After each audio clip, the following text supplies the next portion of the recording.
Assalamualaikum warahmatullahi wabarakatuh. Selamat pagi, selamat siang, atau selamat sore Prof. Heri. Saya Andrian Prasetyo dari kelas 2 Profesi Insinyur Universitas Indonesia akan menjelaskan tentang safety case yang saya ambil, yaitu tentang 4 pekerja proyek Hotel Awan Sewu di Semarang yang tewas tertimpa tembok roboh.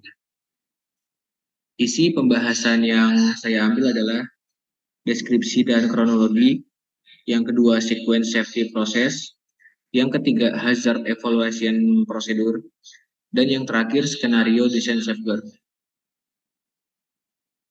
Deskripsi kasus dari case yang saya ambil yaitu kejadian ini terjadi di proyek Hotel Awan Sewu yang berlokasi di Jalan Simpang Kota Semarang, lebih tepatnya berada di objek wisata Museum Lawang Sewu. Kejadian ini terjadi sekitar jam 9:15 waktu Indonesia Barat pada tanggal 21 Juli 2020. Hotel Awan Sewu sendiri itu adalah hotel berbintang 4 dan hotel ini diresmikan pada tanggal 19 Mei 2021 setelah sebelumnya mereka memperkenalkan diri dalam topic of ceremony yang bertepatan pada hari Sumpah Pemuda Rabu 28 Oktober 2020. Berikut adalah video dari safety case yang saya ambil. Kita ke informasi pertama. Pemirsa, 4 pekerja bangunan di Semarang, Jawa Tengah tewas tertimpa tembok pembatas yang roboh. Saat tembok setinggi 5 meter roboh, para pekerja tengah mengerjakan buis beton untuk cakar ayam pondasi bangunan sebuah hotel.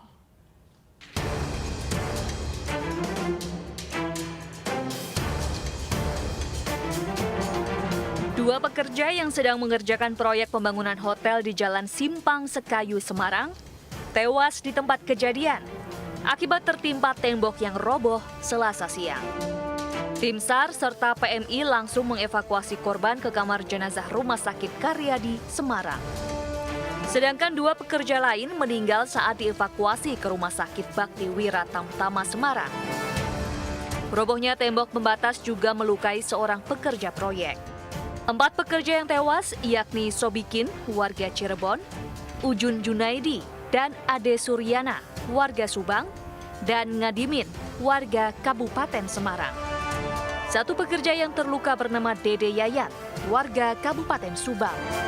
Bosnya gali di pinggir-pinggir tanah, tabung ke samping-samping. Terus tindak selanjutnya saya nggak tahu, mau dengar suara awas, terus tembok itu roboh. Di bawah ada pekerja berapa? 5 atau 6 ya Pak ya? Terus yang meninggal berapa? Kalau nggak salah 4. Kemudian pada saat melakukan pengerjaan habis beton, terdapat 5 orang karyawan di bawah pagar pembatas antara Hotel Awang Sewu dan Hotel Pop. Akhirnya pagar pembatas ini roboh menimpa pekerja yang ada di bawah. Pagarnya tembok. Tinggi tembok kurang lebih 5 meter. Pengerjaan di bawah juga kurang lebih 5 meter. Ya. Jenazah korban saat ini berada di kamar jenazah Rumah Sakit Karyadi, Semarang untuk proses autopsi. Polisi pun masih memeriksa sejumlah saksi untuk menyelidiki penyebab robohnya tembok. Dari Semarang, Jawa Tengah, Doni Marendra, iNews melaporkan.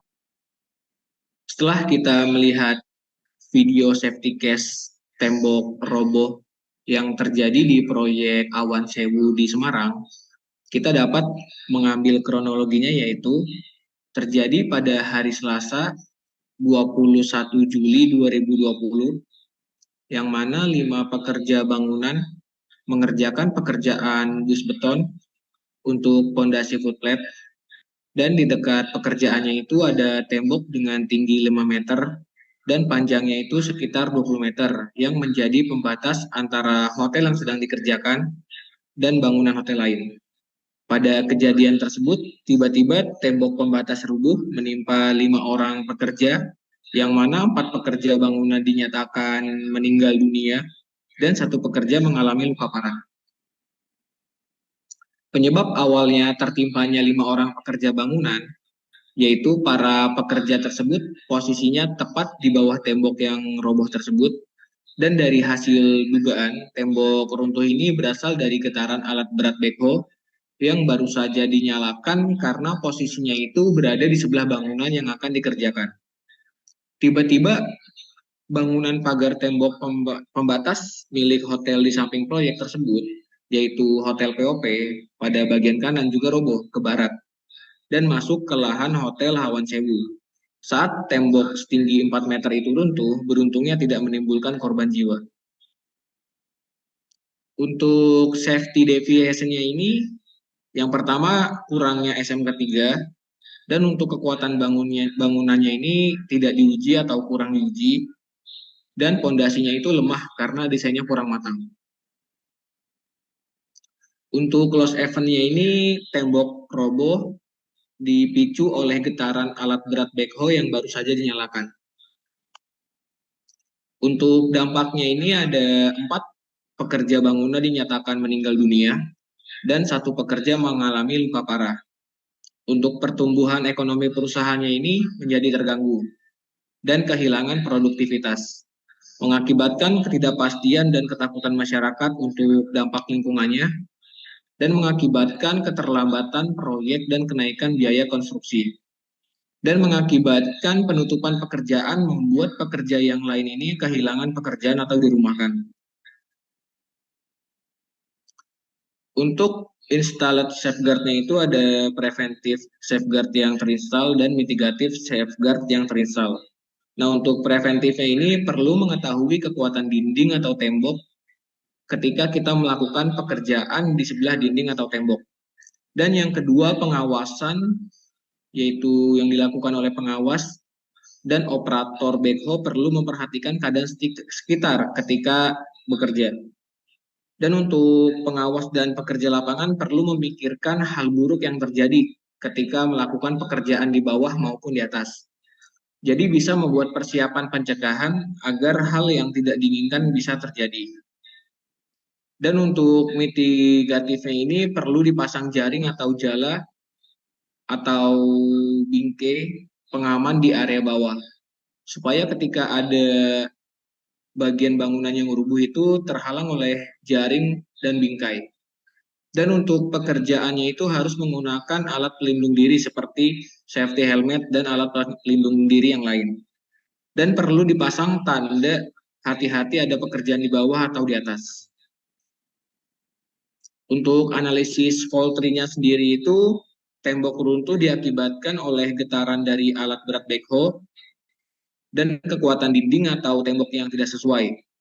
Dari getaran alat backhoe-nya ini, itu kurangnya pengawasan dari pengawas dan operator backhoe tidak memperhatikan keadaan sekitar. Pekerja lapangan tidak memikirkan hal buruk yang terjadi ketika melakukan pekerjaan di bawah. Dan yang mana kurangnya pengawasan dari pengawas ini kurangnya SMK 3. Dan untuk kekuatan dinding tembok yang tidak sesuai itu diakibatkan oleh kekuatan bangunan yang tidak diuji atau kurang diuji. Dan untuk fondasi lemah karena desainnya kurang matang. Untuk analisis bautainya ini ada 2, preventive control dan preparedness control. Dan untuk preventive control ini kurangnya pengawasan dari pengawas yang bisa dikontrol dengan meningkatkan pengawasan pekerjaan dengan melakukan penyuluhan. Kurangnya SMK 3 dikontrol dengan melakukan pelatihan serta pengawasan sesuai dengan SOP SMK 3. Untuk kekuatan bangunan yang tidak teruji, dikontrol dengan pengujian perlu untuk memastikan standar kekuatan. Dan untuk pekerjaan lapangan yang kurang memperhatikan keadaan sekitar, dikontrol dengan pengawas perlu selalu memperhatikan fokus dari pekerja lapangan. Dan untuk preparedness control ini, kita dapat mengkontrol dengan pemasangan jaring yang kuat ketika ada pekerjaan di sebelah dinding atau tembok. Dan safety dan SMK 3 perlu diperketat kembali dan selalu mengecek kualitas pekerjaan yang sudah dikerjakan. Selanjutnya adalah skenario desain safeguard. Di skenario desain safeguard ini ada desain preventive safeguard dan desain mitigative safeguard. Di desain preventive safeguard ini ada menerapkan standarisasi keselamatan dengan seluruh pekerja lapangan perlu berpartisipasi dalam menaati peraturan dan standar keselamatan yang berlaku di proyek. Dan memastikan semua pekerja memakai alat pelindung diri serta meningkatkan SMK 3. Dan untuk pengawasan yang ketat, perlu membuat perencanaan pengawasan yang mencakup jadwal pengawasan, tanggung jawab pengawas, dan indikator kinerja yang akan dimonitor. Dan melakukan pengawasan rutin sesuai dengan jadwal yang telah ditentukan, pastikan semua tahapan proyek tercakup pengawasan. Dan untuk desain mitigatif safeguard-nya ini dapat diterapkan dengan menerapkan sanksi yang ketat terhadap pelanggaran, yaitu menyelidiki keseluruhan K3 atau safety terhadap proyek, serta memberikan sanksi-sanksi kepada pihak-pihak yang bertanggung jawab atas pelanggarannya. Dan kebijakan untuk menghindari hal serupa, yaitu dengan memasang rambu-rambu agar pekerja lain dapat mengetahui ada pekerjaan yang sedang berlangsung. Perlu dipasang alat atau pelindung lainnya seperti pemasangan jaring atau jala dan bingkai pengaman di area bawah, agar ketika ada bangunan yang pecah atau terjatuh itu terhalang oleh jala dan bingkai pengaman. Berikut adalah referensi dari safety case yang saya ambil. Terima kasih. Wassalamualaikum warahmatullahi wabarakatuh.